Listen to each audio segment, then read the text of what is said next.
comes to Bible study and Bible interpretation, everyone thinks they're right? I mean, and there's so many different things out there.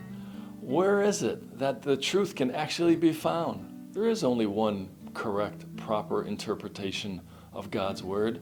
Do I think I have it? Yeah, I do, just like you think you do. But if we don't rightly divide God's Word, we're never going to get it right. Why is it that people are willing to rightly divide God's Word? One, they don't have a Bible that tells them to do that, because other versions outside the King James Bible do not say to rightly divide God's Word. That's going to mess you up. Number two, people are stuck. They get stuck in their religion. They're brought up in a certain way, a certain doctrine, a certain teaching, a certain church, and they just stay there, and they go along and they listen to only things that they agree with, rather than be challenged and listen to other things. If you can't be challenged in your faith, if someone asks you, for example, are you saved, and you get offended, shame on you. If they ask you, how do you know you're saved, and you get offended, shame on you again.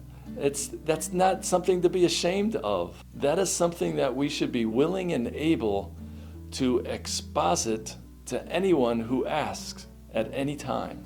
After being saved for 35 years and in 2 different churches that did not rightly divide God's Word, no, I was saved. I believed Jesus Christ died on the cross for my sins, and I trusted that only. And those churches did teach that, but it went off sight, so to speak, when it came to so many other things in scriptures, and started to bundle things and just taking things that didn't belong to me in scripture and putting them on me. And that was burdensome, and it was confusing, and I was disappointed in God's Word many times because I couldn't live up to the expectations of what was being taught me incorrectly, that was supposed to be to me, but it wasn't. And when I finally came to understanding the Bible rightly divided, the way God tells us to in 2 Timothy 2:15, it made sense. It started fitting. No, I don't understand all of the difficult scripture passages that are out there by any stretch, but the scriptures as a whole, I have a good understanding of it. I could see God's plan. I understand where he went, where he is, and where he's going by rightly dividing, by understanding in Ephesians, time past, but now, and ages to come. God's past, present, and future, or I should say mankind's past, present, and future. And you only get that by rightly dividing God's Word. Do you know that 94%, which is what I calculate, of God's Word is about the nation of Israel, the Jews? And some of that we can apply to ourselves as an application of spiritual application. But we have to be very careful of what we apply to us. When it disagrees with what Jesus gave to the Apostle Paul for us today, then we have to leave that alone and understand that it's not for us. So when we know that in Leviticus it tells us a certain diet to stay away from, that we can go to Paul, and Paul says you could eat anything you want.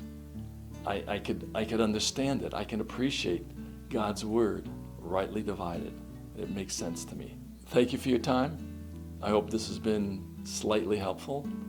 Don't be afraid to say, I'd rather be corrected than be wrong. I don't want to be wrong about anything, and I'll take correction anytime, anywhere, any place. Just let me have it.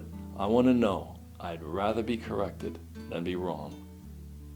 Wouldn't you? I hope so. Nobody wakes up in the morning and says, things I believe are totally wrong, but I'm going for them anyway. I'm going to share them and tell people. I'm going to even write a book on all the wrong things I know. No one does that. No. Let's just try to understand God's Word properly, literally interpreted, as we understand His progressive revelation rightly divided. Thanks for your time. You have a great day.